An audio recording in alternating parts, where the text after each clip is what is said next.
ರಷ್ಯಾದ ಉಕ್ರೇನ್ ಗಡಿ ಭಾಗದಲ್ಲಿ ಕುಸಿದ ಸೇತುವೆ 7 ಮಂದಿ ಸಾವು, 40ಕ್ಕೂ ಹೆಚ್ಚು ಮಂದಿಗೆ ಗಾಯ.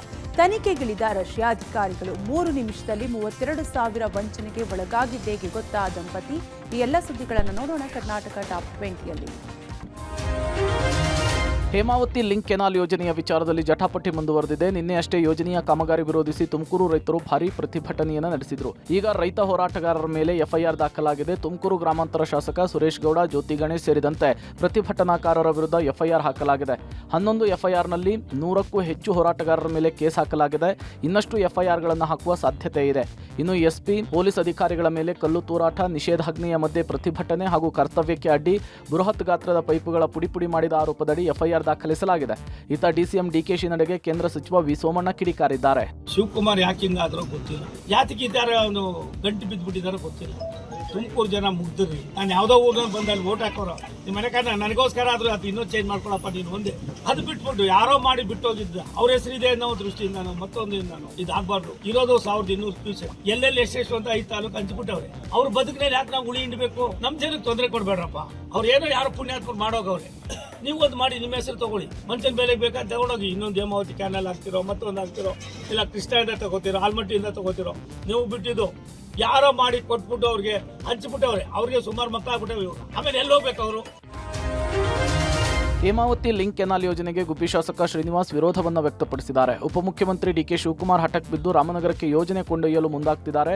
ಕೆನಾಲ್ ಯೋಜನೆಯನ್ನು ನಿಲ್ಲಿಸಬೇಕು ಅನ್ನೋದು ನನ್ನ ಅಭಿಪ್ರಾಯ. ಯೋಜನೆಯಿಂದ ಈ ಭಾಗದ ಜನರಿಗೆ ತೊಂದರೆ ಆಗ್ತಿದೆ ಅಂತ ಹೇಳಿದ್ದಾರೆ. ನೀರಾವರಿ ಸಚಿವ ಡಿಕೆ ಶಿವಕುಮಾರ್ ಜೊತೆಗೆ ಮಾತನಾಡಲಿಕ್ಕೆ 2 ದಿನದಿಂದ ಯತ್ನಿಸುತ್ತಿದ್ದು ಅವರು ಸಂಪರ್ಕಕ್ಕೆ ಸಿಗ್ತಿಲ್ಲ ಅಂತ ಹೇಳಿ ಶಾಸಕ ಗುಬ್ಬಿ ಶ್ರೀನಿವಾಸ್ ಹೇಳಿದ್ದಾರೆ. ಇನ್ನು ಯೋಜನೆಯ ಪರ ಧ್ವನಿ ಎತ್ತಿರುವ ಕುಣಿಗಲ್ ಕಾಂಗ್ರೆಸ್ ಶಾಸಕ ರಂಗನಾಥ್, ಕುಣಿಗಲ್ಗೆ ಸಿಗಬೇಕಾದ 388 ಕ್ಯೂಸೆಕ್ ನೀರಿಗಾಗಿ ಯೋಜನೆಯನ್ನು ಕೈಗೊಳ್ಳಲಾಗಿದೆ. ಈ ಯೋಜನೆಯಿಂದ ಯಾವ ತೊಂದರೆ ಇಲ್ಲ. ಯೋಜನೆ ಜಾರಿಯಾಗದಿದ್ರೆ ಉಗ್ರ ಹೋರಾಟದ ಎಚ್ಚರಿಕೆ ಕೊಟ್ಟಿದ್ದಾರೆ. ಜನರ ಅಭಿಪ್ರಾಯ ಏನಿದೆ, ನಂದು ಅಭಿಪ್ರಾಯ ಅದೇ. ನಾನು ಕೂಡ ನಿಲ್ಲಿಸಬೇಕು ಅಂತಲೇ ಪ್ರಾರಂಭದಿಂದಲೂ ಕೂಡ ನಾನು ಹೇಳ್ತಾ ಬಂದಿದ್ದೀನಿ. ನಿನ್ನೆನೂ ಕೂಡ ಡೆಪ್ಟಿ ಸಿಎಂ ಮೀಟ್ ಮಾಡೋಣ ಅಂತ ಹೇಳ್ಬಿಟ್ಟು ನಾನು ಸಾಯಂಕಾಲದವರೆಗೂ ಕಾದೆ. ಸರಿಯಾದ ಕ್ರಮ ಅಲ್ಲ ಅಂತಕ್ಕಂಥದ್ದನ್ನ ಅವ್ರಿಗೂ ಕೂಡ ಮನವರಿಕೆ ಮಾಡಿಕೊಟ್ಟಿದ್ದೀನಿ. ಅವ್ರ ಒಂದು ರೀತಿ ಅಟಕ್ ಬಿದ್ದ ರೀತಿಯಲ್ಲಿ ಅಲ್ಲೇ ತಗೊಂಡೋಗ್ಬೇಕು ಅಂತಕ್ಕಂಥ ಉದ್ದೇಶ ಇಟ್ಕೊಂಡು ಮಾಡ್ತಾ ಇದ್ದಾರೆ. ಎಲ್ಲರಿಗೂ ತೊಂದರೆ ಕೊಡ್ತಕ್ಕಂಥ ಕೆಲಸವನ್ನ ಮಾಡ್ತಾ ಇದ್ದಾರೆ. ಇದು ಆಗ್ಬಾರ್ದು. ಏನಿದು ಲಿಂಕ್ ಕೆನಾಲ್ ಬಂದಿರೋಂಥ ನೀರು ಕುಣಿಗಲ್ಗೆ ಮಾತ್ರ ಸೀಮಿತ ಅನ್ನೋದನ್ನ ಈ ಜಿಲ್ಲೆಯ ಮಗನಾಗಿ ನಿಮ್ಮ ಮುಂದೆ ವಾಗ್ದಾನವನ್ನ ಕೊಡ್ತಾ ಇದ್ದೇನೆ. ನಮ್ಮ ಪಾಲಿನ ನೀರನ್ನ ಮಾತ್ರ ತೆಗೆದುಕೊಂಡು ಹೋಗ್ಲಿಕ್ಕೆ ಈ ಲಿಂಕ್ ಕೆನಾಲ್ ಬಂದಿರೋಂಥ ಕಾಮಗಾರಿ. ಆ ಕಾರಣಕ್ಕೋಸ್ಕರ ನಿಮ್ಮೆಲ್ಲರ ಮುಂದೆ ಕೈ ಮುಗಿದು ಜೋಡಿಸ್ತೇನೆ. ಇದು ಗುಬ್ಬಿಲಿ ಶುರುವಾಗಿ ಗುಬ್ಬಿ ಮತ್ತು ಕುಣಿಗಲ್ ತಾಲೂಕಿಗೆ ಮಾತ್ರ ಈ ಪೈಪ್ಲೈನ್ ಬರುತ್ತೆ ಅಂತ ಹೇಳಿ ಕುಣಿಗಲ್ ಮಾತ್ರ ಸೀಮಿತ ಅಂತ ಮತ್ತೊಮ್ಮೆ ಒತ್ತು ಕೊಟ್ಟು ಹೇಳ್ತಾ ಇದ್ದೇನೆ. ಹಾಗೂ ಈ ರಾಜಕೀಯ ಹಿತಾಸಕ್ತಿಗಳು ಇದನ್ನ ವಿರೋಧ ಮಾಡಿದ್ರೆ ನನ್ನ ತಾಲೂಕಿನ ರೈತರ ಹಿತವನ್ನ ಕಾಪಾಡಲಿಕ್ಕೆ, ನನ್ನ ಪ್ರಾಣವನ್ನೇ ಕೊಡಲಿಕ್ಕೆ ನಾನು ತಯಾರಿದ್ದೇನೆ. ರಷ್ಯಾದಲ್ಲಿ ಸರಕು ರೈಲು ದಾಟ್ತಾ ಇದ್ದಾಗ ಸೇತುವೆ ಕುಸಿದು ಬಿದ್ದಿದ್ದು 7 ಮಂದಿ ಸಾವಿಗೀಡಾದ ಘಟನೆ ನಡೆದಿದೆ. ಪಶ್ಚಿಮ ಬ್ರಿಯಾನ್ಸ್ ಪ್ರದೇಶದಲ್ಲಿ ಶನಿವಾರ ತಡರಾತ್ರಿ ದುರ್ಘಟನೆ ಸಂಭವಿಸಿದೆ. ಬ್ರಿಯಾನ್ಸ್ ಪ್ರದೇಶದ ವೈಗೋನಿಚಿ ಫಿಲಿಫಾನಿಯೋ ವಿಭಾಗದಲ್ಲಿ ರಸ್ತೆ ಸೇತುವೆ ಕುಸಿದು ಬಿದ್ದ ಪರಿಣಾಮ ಕನಿಷ್ಠ 7 ಜನ ಸಾವನ್ನಪ್ಪಿದ್ದಾರೆ. 30ಕ್ಕೂ ಹೆಚ್ಚು ಜನರು ಗಾಯಗೊಂಡಿದ್ದಾರೆ. ಇನ್ನು ಸೇತುವೆಯ ಅವಶೇಷಗಳು ಕೆಳಗೆ ಹಾದು ಹೋಗ್ತಾ ಇದ್ದ ಪ್ರಯಾಣಿಕರ ರೈಲಿನ ಮೇಲೆ ಬಿದ್ದ ಪರಿಣಾಮ ಈ ಘಟನೆ ಸಂಭವಿಸಿದೆ. ಕ್ಲಿಮೋವ್ ಪಟ್ಟಣದಿಂದ ರಾಜಧಾನಿ ಮಾಸ್ಕೋಗೆ ರೈಲು ಪ್ರಯಾಣ ಮಾಡ್ತಾ ಇದ್ದಾಗ ದುರಂತ ಸಂಭವಿಸಿದೆ. ಘಟನೆಯಲ್ಲಿ ಗಾಯಗೊಂಡವರನ್ನ ಸ್ಥಳೀಯ ಆಸ್ಪತ್ರೆಗೆ ದಾಖಲಿಸಿ ಚಿಕಿತ್ಸೆ ಕೊಡಿಸಲಾಗ್ತಾ ಇದೆ. ಉಳಿದ ಪ್ರಯಾಣಿಕರನ್ನ ಹತ್ತಿರದ ನಿಲ್ದಾಣದಲ್ಲಿರುವ ತಾತ್ಕಾಲಿಕ ವಸತಿ ಕೇಂದ್ರಕ್ಕೆ ಕರೆದೊಯ್ದು ಆರೈಕೆ ಮಾಡಲಾಗಿದೆ. ಘಟನಾ ಸ್ಥಳಕ್ಕೆ ಅಧಿಕಾರಿಗಳು ಭೇಟಿ ಕೊಟ್ಟು ಪರಿಶೀಲನೆ ನಡೆಸಿ ತನಿಖೆಯನ್ನ ಮಾಡುತ್ತಿದ್ದಾರೆ. ಮಗುವನ್ನು ನೋಡಿಕೊಳ್ಳೋಕೆ ಅಂತ ಬಂದ ಯುವತಿಯೊಬ್ಬಳು ಕೇವಲ 30 ನಿಮಿಷದಲ್ಲಿ 32,000 ಪಡೆದು ಎಸ್ಕೇಪ್ ಆಗಿರುವ ಘಟನೆ ಬೆಂಗಳೂರಿನ ಕುಂಬಳಗೋಡಿನಲ್ಲಿ ನಡೆದಿದೆ. ಇಲ್ಲಿನ ನಿವಾಸಿಯಾದ ರಶ್ಮಿ ಸೇಲ್ಸ್ ಮ್ಯಾನೇಜರ್ ಆಗಿದ್ದು, ಪತಿ ಅನೂಪ್ ಖಾಸಗಿ ಕಾಲೇಜಿನಲ್ಲಿ ಪ್ರೊಫೆಸರ್ ಆಗಿದ್ದಾರೆ. ಈ ದಂಪತಿಗೆ 1.5 ವರ್ಷದ ಮಗುವಿದೆ. ಮನೆಯಲ್ಲಿ ನೋಡಿಕೊಳ್ಳಲು ಯಾರು ಇಲ್ಲ ಅಂತ ಸುಲೇಖಾ ಆಪ್ ಮೂಲಕ ಸಮೀಕ್ಷಾ ಮೇಡ್ ಸರ್ವಿಸ್ನಲ್ಲಿ ಮನೆ ಕೆಲಸದವರನ್ನ ಹುಡುಕಿದ್ರು. ಈ ವೇಳೆ ಆಪ್ನಲ್ಲಿ ಸಚಿನ್ ಎಂಬಾತ ಸಂಪರ್ಕಕ್ಕೆ ಬಂದು ಬಿಮಲಾ ಅನ್ನೋ ಯುವತಿಯನ್ನು ಕೆಲಸಕ್ಕೆ ಕಳುಹಿಸಿಕೊಡೋದಾಗಿ ಹೇಳಿದ್ರು. ಅದರಂತೆ ಯುವತಿ ಬಿಮಲಾ ಆ ದಂಪತಿಯ ಮನೆಗೆ ಬಂದು ಅರ್ಧ ಗಂಟೆ ಮನೆಯೆಲ್ಲ ಸಂಪೂರ್ಣವಾಗಿ ನೋಡಿಕೊಂಡು 2 ತಿಂಗಳ ಸಂಬಳ ಅಡ್ವಾನ್ಸ್ ಆಗಿ 32,000 ಪಡೆದು ಫೋನ್ನಲ್ಲಿ ಮಾತಾಡುವಂತೆ ನಟಿಸಿ ಅಲ್ಲಿಂದ ಎಸ್ಕೇಪ್ ಆಗಿದ್ದಾಳೆ. ಯುವತಿ ವಾಪಸ್ಸು ಬರದೇ ಇದ್ದಾಗ ಅನುಮಾನಗೊಂಡು ಪರಿಶೀಲನೆ ವೇಳೆ ತಾನು ಮೋಸ ಹೋಗಿರೋದು ಗೊತ್ತಾಗಿದೆ. ಈ ಬಗ್ಗೆ ಕುಂಬಳಗೋಡು ಪೊಲೀಸ್ ಠಾಣೆಗೆ ದೂರು ದಾಖಲಿಸಿದ್ದಾರೆ. ಸೊ ನನ್ನ ಜೊತೆ ಒಂದು ಹೆಲ್ಪಿಂಗ್ ಹ್ಯಾಂಡ್ ಇರಲಿ ಅನ್ನೋದು ಅನ್ನೋದಕ್ಕೋಸ್ಕರ ಮೇಡ್ ಏಜೆನ್ಸಿಗೆ ರಿಜಿಸ್ಟರ್ ಆದ್ವಿ, ಸಮೀಕ್ಷಾ ಮೇಡ್ ಏಜೆನ್ಸಿ ಅಂತ. ಸಚಿನ್ ಅನ್ನೋರ್ ಜೊತೆ ನಾನು ಮಾತಾಡಿದೆ. ಮನೆಗೆ ಬರ್ತಾಳೆ, ಮನೆಗೆ ಬಂದ ಮೇಲೆ ನೀವು ನೋಡಿ ಮಾತಾಡಿ ಕಂಫರ್ಟಬಲ್ ಇದ್ರೆ ಮಾತ್ರ ಪೇಮೆಂಟ್ ಮಾಡಿ ಅಂತ ಹೇಳಿದ್ರು. ಮನೆಗೆ ಕರ್ಕೊಂಡ್ಬಂದು ಹೇಳ್ದೆ, ನನ್ನ ಹಸ್ಬೆಂಡ್ ಹೇಳ್ದೆ ಕಂಫರ್ಟಬಲ್ ಆಗಿದ್ದಾಳೆ, ಲೈಕ್ ಓಕೆ ಫೈನ್ ಅಂತ ಹೇಳಿ ನಾನೇನ್ ಮಾಡಿದೆ, ಅವಳು ಬಂದ ಮೇಲೆ ಪೇಮೆಂಟ್ ಮಾಡಿದೆ. ಪೇಮೆಂಟ್ ಮಾಡಿ ಸ್ವಲ್ಪ ಹೊತ್ತಿಗೆ ಸೊ ಅರೌಂಡ್ 5:30 ಹಂಗೆ ಕೆಳಗಡೆ ಹೋದ್ರು. 6 o'clock ತನಕ ವೇಟ್ ಮಾಡಿದೀನಿ, ಇನ್ನೂ ಬಂದಿಲ್ಲ. ಕಾಲ್ ಮಾಡಿದಾಗ ಬಿಸಿ ಬಂತು ಕಾಲು. ಇನ್ ಸ್ವಲ್ಪ ಹೊತ್ತು ಬಿಟ್ಟು ಟ್ರೈ ಮಾಡಿದಾಗ ಫೋನ್ ಸ್ವಿಚ್ ಆಫ್. ಕುಂದಾನಗರಿ ಬೆಳಗಾವಿಯಲ್ಲಿ ಮತ್ತೊಂದು ಗ್ಯಾಂಗ್ ರೇಪ್ ನಡೆದಿದೆ. ಬಾಲಕಿಯ ಮೇಲೆ ಸಾಮೂಹಿಕ ಅತ್ಯಾಚಾರ ನಡೆದ ಘಟನೆ ಬೆಳಗಾವಿಯ ಹೊರವಲಯದ ಕಾಕತಿ ಠಾಣಾ ವ್ಯಾಪ್ತಿಯ ಗುಡ್ಡದಲ್ಲಿ ನಡೆದಿದೆ. 15 ವರ್ಷದ ಬಾಲಕಿಯ ಮೇಲೆ 2 ಬಾರಿ ಗ್ಯಾಂಗ್ ರೇಪ್ ಆಗಿದೆ ಎನ್ನಲಾಗ್ತಿದೆ. 6 ತಿಂಗಳ ಹಿಂದೆ ಗ್ಯಾಂಗ್ ರೇಪ್ ಮಾಡಿ ವಿಡಿಯೋ ಮಾಡಿಕೊಂಡಿದ್ದಂತಹ ದುರುಳರು ಅದೇ ವಿಡಿಯೋ ಇಟ್ಕೊಂಡು ಬ್ಲಾಕ್ ಮೇಲ್ ಅನ್ನು ಮಾಡಿ ಮತ್ತೊಮ್ಮೆ ರೇಪ್ ಮಾಡಿದ್ದಾರೆ ಎನ್ನಲಾಗ್ತಿದೆ. ಬಾಲಕಿಯನ್ನ ಸ್ನೇಹಿತ ಪುಸಲಾಯಿಸಿ ಗುಡ್ಡಕ್ಕೆ ಕರೆದುಕೊಂಡು ಹೋಗಿ ಅತ್ಯಾಚಾರ ಮಾಡಿರುವುದಾಗಿ ಹೇಳಲಾಗಿದೆ. ಈ ಸಂಬಂಧ ಎಪಿಎಂಸಿ ಪೊಲೀಸ್ ಠಾಣೆಯಲ್ಲಿ ಪೋಕ್ಸೋ ಕಾಯ್ದೆಯಡಿ ಪ್ರಕರಣ ದಾಖಲಾಗಿದ್ದು 2 ಆರೋಪಿಗಳನ್ನು ಬಂಧಿಸಲಾಗಿದೆ. ಹಾಗೆ A1 ಸೇರಿ ಇನ್ನುಳಿದ ಆರೋಪಿಗಳ ಪತ್ತೆಗೆ ಪೊಲೀಸರು ಹುಡುಕಾಟ ನಡೆಸಿದ್ದಾರೆ. ಇನ್ನು ಈ ಪ್ರಕರಣದಲ್ಲಿ 2 ಬಾಲಾಪರಾಧಿಗಳು ಸೇರಿ 5 ಜನರ ಬಂಧನ ಮಾಡಿ ವಿಚಾರಣೆ ನಡೆಸಲಾಗುತ್ತಿದೆ.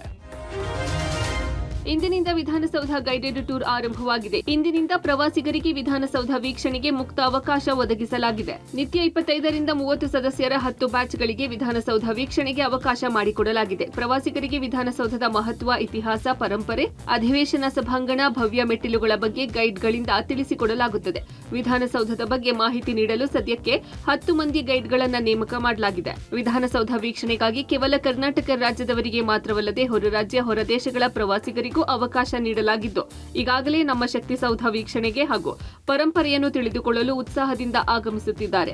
ಪ್ರತಿ ಪ್ರವಾಸಿಗರಿಗೂ ತಲಾ 50 ರೂಪಾಯಿ ಟಿಕೆಟ್ ದರ ನಿಗದಿ ಮಾಡಲಾಗಿದೆ. ಹಾಗೆ 15 ವರ್ಷದ ಒಳಗಿನ ಮಕ್ಕಳಿಗೆ ಹಾಗೂ SSLC ವರೆಗಿನ ವಿದ್ಯಾರ್ಥಿಗಳಿಗೆ ಉಚಿತ ಪ್ರವೇಶ ಅವಕಾಶ ಕಲ್ಪಿಸಲಾಗಿದೆ. ಈ ಶೈಲಿಯನ್ನು, ಈ ಕಟ್ಟಡವನ್ನು ನಾವು ಹೊರಗಡೆಯಿಂದ ಮಾತ್ರ ನೋಡ್ತಾ ಇದ್ವಿ. ಈ ಸಂದರ್ಭದಲ್ಲಿ ಇದನ್ನು ನೋಡಿ ಇನ್ನು ಖುಷಿ ಪಡುವ ಆನಂದಕ್ಕೋಸ್ಕರ ಬಂದಿದ್ದೇವೆ ಇಲ್ಲಿ. ಇದು ಐ ಥಿಂಕ್ ಒಂದು ಆರ್ಕಿಟೆಕ್ಚರ್, ಸೊ ಇದು ಆಲ್ವೇಸ್ ಒಂಥರ ಎಕ್ಸೈಟಿಂಗ್ ಪ್ಲೇಸ್ ಆಗಿತ್ತು. ಸೊ ಈ ಸರಿ I think government plus KSTDC ಸೇರಿ ಈ ಒಂದು ಯೋಜನೆಯನ್ನು ಹಾಕಿದ್ದಾರೆ. ಇದರಿಂದ ನಮಗೆ ತುಂಬ ಅನುಕೂಲವಾಗಿದೆ. ಟೂರಲ್ಲಿ 15 ಸ್ಟಾಪ್ಸ್ ಇದೆ. So legislative assembly, legislative council, Kengal Hanumantha story, ಒಂದು ಚಿಕ್ಕ ದೇವಸ್ಥಾನ ಇದೆ, ಅರ್ಲಿ ಮುನೇಶ್ವರ ಟೆಂಪಲ್. ಸೊ ಟೋಟಲ್ ಆಗಿ 15 ಸ್ಟಾಪ್ಸ್, 90 ಮಿನಿಟ್ಸ್. ಆಗ ಬರೀ ಕರ್ನಾಟಕದಿಂದ ಬರ್ತಾ ಇದ್ದಾರೆ, ಆದರೆ ಎಲ್ರಿಗೂ ಓಪನ್ ಇದೆ. ದಕ್ಷಿಣ ಕನ್ನಡದಲ್ಲಿ ಸರಣಿ ಹತ್ಯೆಗಳಿಂದ ಬೇಸತ್ತು ಸಚಿವ ದಿನೇಶ್ ಗುಂಡೂರಾವ್ ತಮ್ಮ ಉಸ್ತುವಾರಿ ಜಿಲ್ಲೆ ಬದಲಾವಣೆಗೆ ಮನವಿ ಮಾಡಿದ್ದಾರೆನ್ನಲಾಗಿತ್ತು. ಉಸ್ತುವಾರಿ ಬದಲಾವಣೆ ಸಂಬಂಧ ಪ್ರತಿಕ್ರಿಯೆ ಕೊಟ್ಟ ಸಚಿವ ದಿನೇಶ್ ಗುಂಡೂರಾವ್, ನಾನು ದಕ್ಷಿಣ ಕನ್ನಡ ಜಿಲ್ಲಾ ಉಸ್ತುವಾರಿ ಬದಲಾವಣೆಯನ್ನು ಕೇಳಿಲ್ಲ, ಅದು ಎಲ್ಲಿಂದ ಬಂತೋ ಗೊತ್ತಿಲ್ಲ ಅಂತ ಹೇಳಿದ್ದಾರೆ. ಜವಾಬ್ದಾರಿ ಇದ್ದಾಗ ಕೆಲವನ್ನ ಎದುರಿಸಬೇಕಾಗತ್ತೆ, ವಿನಾಕಾರಣ ರಾಜಕಾರಣ ಮಾಡಬಹುದು, ಎಲ್ಲಾ ಪಕ್ಷದವರು ಸಹಕಾರ ಕೊಟ್ಟಿದ್ದಾರೆ ಅಂತ ಹೇಳಿದ್ರು. ಇತ್ತ ಕೇಂದ್ರ ಸಚಿವ ವಿ ಸೋಮಣ್ಣ ಮಾತನಾಡಿ, ಮಂಗಳೂರಿನಲ್ಲಿ ಕೇವಲ ಹಿಂದೂ ಮುಸ್ಲಿಂರಷ್ಟೇ ಅಲ್ಲ, ಎಲ್ಲರೂ ಇದ್ದಾರೆ, ಈ ವಿಚಾರದಲ್ಲಿ ರಾಜಕೀಯ ಬೇಡ, ಒಬ್ಬರ ಪ್ರಾಣ ತೆಗೆಯುವ ಪಾಪದ ಕೆಲಸ ಯಾರು ಮಾಡಬಾರದು ಅಂತ ಹೇಳಿದ್ರು. ನೋಡಿ, ಆ ಥರದ್ದು ಏನೂ ಇಲ್ಲ. ಯಾವುದೋ ಒಂದು ಕೆಲವರು ಒಬ್ಬರಿಬ್ಬರು ಹೇಳೋದಕ್ಕೋಸ್ಕರನೇ ಅದೇನೂ ಆಗೋದಿಲ್ಲ. ಇಂಥ ಸಮಯದಲ್ಲಿ ಕೆಲವರು ಭಾವೋದ್ವೇಗಕ್ಕೆ ಒಳಗಾಗಿ ಏನೋ ಮಾತಾಡ್ಬೋದು. ಅದಕ್ಕೆ ನಾನು ಜಾಸ್ತಿ ಅದ್ರ ಬಗ್ಗೆ ತಲೆ ಕೆಡಿಸ್ಕೊಳ್ಳೋದಿಲ್ಲ. ನಮ್ಮ ಜವಾಬ್ದಾರಿ ಏನಿದೆ ಅದನ್ನು ಮಾಡ್ಕೊಂಡು ಹೋಗಿ. ಇಲ್ಲ ಅವೆಲ್ಲ ಸುಮ್ಮನೆ, ಅವೆಲ್ಲ ಯಾವುದೂ ಇರಲಿಲ್ಲ. ಎಲ್ಲಿಂದ ಬಂತು ಅಂತ ಕೂಡ ನನಗೆ ಗೊತ್ತಿಲ್ಲ. ಮಂಗಳೂರಿನಲ್ಲಿ ಕೇವಲ ಹಿಂದೂಗಳೇ ಇಲ್ಲ, ಕ್ರಿಶ್ಚಿಯನ್ರು ಇದ್ದಾರೆ, ಮುಸಲ್ಮಾನರು ಇದ್ದಾರೆ, ಡೌನ್ ಆರ್ಡರ್ಸ್ ಇದ್ದಾರೆ, ಧ್ವನಿ ಇಲ್ದವರು ಇದ್ದಾರೆ. ಒಬ್ಬನ ಪ್ರಾಣ ತೆಗಿತಕ್ಕಂಥ ಹೀನ ಕೃತ್ಯ, ಪಾಪದ ಕೆಲಸ ಯಾವುದೇ ಆಗಿರೋದು, ಯಾವುದೇ ಪಾರ್ಟಿಯಲ್ಲಿ ಇಟ್ಕೊಂಡು ಎಲ್ಲ ಅಮಾಯಕರನ್ನ ಮುಂದೆ ಇಟ್ಕೊಂಡು ನಾವು ನಮ್ಮ ಬೆಳೆ ಬೇಯಿಸ್ಕೊಳ್ಳೋದ್ರೊಳಗೆ ನಾವಂತೂ ಭಾರತೀಯ ಜನತಾ ಪಕ್ಷ NDA ಒಕ್ಕೂಟ ನಾವು ಆ ಕೆಲಸ ಮಾಡೋದಿಲ್ಲ. ನಿಮ್ಮಲ್ಲಿ ಆ ಥರದ್ದು ಏನಾದ್ರು ಇದ್ರೆ ಸ್ವಲ್ಪ ಬದಲಾವಣೆ ಮಾಡ್ತೀವಿ. ಮಳೆ ನಿಂತರೂ ಮಳೆ ಹನಿ ನಿಲ್ಲಲ್ಲ ಎಂಬಂತೆ ಬೆಂಗಳೂರಿನಲ್ಲಿ ಮುಂಗಾರು ಅಬ್ಬರ ತಗ್ಗಿದ್ದರೂ ಅದರ ಎಫೆಕ್ಟ್ ಇನ್ನೂ ಕಡಿಮೆ ಆಗಿಲ್ಲ. ಕಳೆದ ಕೆಲ ದಿನಗಳ ಹಿಂದೆ ಬೆಂಗಳೂರಿನಲ್ಲಿ ಸುರಿದ ಧಾರಾಕಾರ ಮಳೆಗೆ ಸಾಯಿ ಲೇಔಟ್ ಅಕ್ಷರಶಃ ಮುಳುಗಿ ಹೋಗಿತ್ತು. ಸತತ ಮಳೆಯಿಂದ ಸಾಯಿ ಲೇಔಟ್ ಜನರ ಬದುಕನ್ನ ಮೂರ ಬಟ್ಟೆಯನ್ನಾಗಿಸಿತ್ತು. ಮನೆಗಳಿಗೆ ನುಗ್ಗಿದ ನೀರು ಅಲ್ಲಿನ ವಸ್ತುಗಳನ್ನು ನೀರಿನಲ್ಲಿ ತೇಲಿಸುವಂತೆ ಮಾಡಿತ್ತು. ಪ್ರತಿ ಬಾರಿಯೂ ಮಳೆ ಬಂದಾಗಲೆಲ್ಲ ಇದೇ ಪರಿಸ್ಥಿತಿ ಎದುರಿಸುತ್ತಿದ್ದ ಜನರು ಇದೀಗ ಬೇಸತ್ತು ತಮ್ಮ ಮನೆಗಳನ್ನು ಖಾಲಿ ಮಾಡಿಕೊಂಡು ಹೋಗ್ತಿದ್ದಾರೆ. ಇಡೀ ಬಡಾವಣೆಯಲ್ಲಿ ಬಹುತೇಕ ಕಟ್ಟಡಗಳ ಗ್ರೌಂಡ್ ಫ್ಲೋರ್ ಮನೆಗಳು ಖಾಲಿಯಾಗಿದ್ದು ಸ್ವಂತ ಮನೆ ಮಾಲೀಕರು ಕೂಡ ಬಾಡಿಗೆ ಮನೆಗೆ ಹೋಗಿದ್ದಾರೆ ಎನ್ನಲಾಗಿದೆ. ಇನ್ನು ನೀರು ಕಡಿಮೆಯಾಗಿದ್ರೂ ಸಮಸ್ಯೆ ಮಾತ್ರ ಕಡಿಮೆ ಆಗಿಲ್ಲ. ಸಾಯಿ ಲೇಔಟ್ನಲ್ಲಿ ಸೊಳ್ಳೆಗಳ ಕಾಟ ಹೆಚ್ಚಾಗಿದೆ. ಇಲ್ಲಿನ ಮೋರಿಗಳಲ್ಲಿ ಕಸ ತುಂಬಿ ಗಬ್ಬು ನಾರುತ್ತಿದ್ರು. ಈವರೆಗೂ ಬಿಬಿಎಂಪಿಯವರು ತೆರವು ಮಾಡುವ ಕೆಲಸ ಮಾಡಿಲ್ಲ ಅಂತ ಇಲ್ಲಿನ ನಿವಾಸಿಗಳು ಬೇಸರ ವ್ಯಕ್ತಪಡಿಸಿದ್ದಾರೆ. ಆಲ್ಮೋಸ್ಟ್ ಖಾಲಿ ಮಾಡ್ಕೊಂಡು ಹೋಗ್ತಾ ಇದ್ದಾರೆ ಸರ್. ಇಲ್ಲಿಂದ ನೋಡಿ ಬಂದಿದಿಂದ ಹಂಗೆ ಇದೆ, ಏನ್ ಕ್ಲೀನಿಂಗ್ ಇಲ್ಲ, ಏನಿಲ್ಲ. ಫುಲ್ ತುಂಬಾ ಸ್ಮೆಲ್ ಬರ್ತಾ ಇದೆ, ಇರೋಕೆ ಆಗ್ತಾ ಇಲ್ಲ. ಬಿಬಿಎಂಪಿ ಯಾರು ಒಂದು ಕ್ಲೀನಿಂಗ್ ಬಂದಿಲ್ಲ. ಹಂಗಂಗೆ ಎಲ್ಲೆಲ್ಲಿ ಬಿಸಾಕಿದಾರ ಹಂಗೆ ಇದೆ.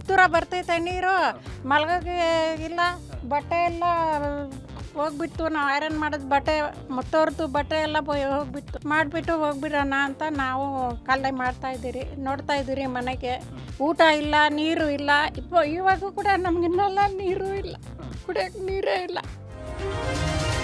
ತೆರೆಮೆರೆಗೆ ಸರಿದಿದ್ದ ಕೊರೋನಾ ಇದ್ದಕ್ಕಿದ್ದಂತೆ ಮತ್ತೆ ಸದ್ದು ಮಾಡಲು ಶುರು ಮಾಡಿದೆ. ದಿನದಿಂದ ದಿನಕ್ಕೆ ಸೋಂಕಿತರ ಸಂಖ್ಯೆಯೂ ಹೆಚ್ಚಾಗ್ತಿದೆ. ರಾಜ್ಯದಲ್ಲಿ ಒಟ್ಟು 238 ಆಕ್ಟಿವ್ ಕೇಸ್ಗಳು ಪತ್ತೆಯಾಗಿದೆ. ಡಬಲ್ ಸೆಂಚುರಿ ಬಾರಿಸಿರೋ ಕೊರೋನಾ ಮತ್ತೆ ಜನರ ಜೀವಗಳ ಜೊತೆಗೆ ಆಟ ಆಡೋ ಲಕ್ಷಣಗಳು ಕಾಣ್ತಿದೆ. ಈಗ ಹೈ ರಿಸ್ಕ್ ಫ್ಯಾಕ್ಟರ್ನಲ್ಲಿ ಬರುವ ಗರ್ಭಿಣಿಯರು ಮತ್ತು ಬಾಣಂತಿಯರು ಹಾಗೂ ನವಜಾತ ಶಿಶುಗಳು, ಮಕ್ಕಳು ಇವರ ಆರೋಗ್ಯದ ಕಡೆಗೆ ಹೆಚ್ಚಿನ ಗಮನವನ್ನು ವಹಿಸುವಂತೆ ವೈದ್ಯರು ಸೂಚಿಸಿದ್ದಾರೆ. ಕೋವಿಡ್ ಸೋಂಕು ತಗುಲುವ ಸಾಧ್ಯತೆ ಹೆಚ್ಚಿರುವುದರಿಂದ ಗರ್ಭಿಣಿಯರು, ಮಕ್ಕಳ ಬಗ್ಗೆ ಹೆಚ್ಚಿನ ಕಾಳಜಿಯನ್ನು ವಹಿಸೋ ಅಗತ್ಯವಿದೆ ಅಂತ ತಜ್ಞ ವೈದ್ಯರು ಎಚ್ಚರಿಸಿದ್ದಾರೆ.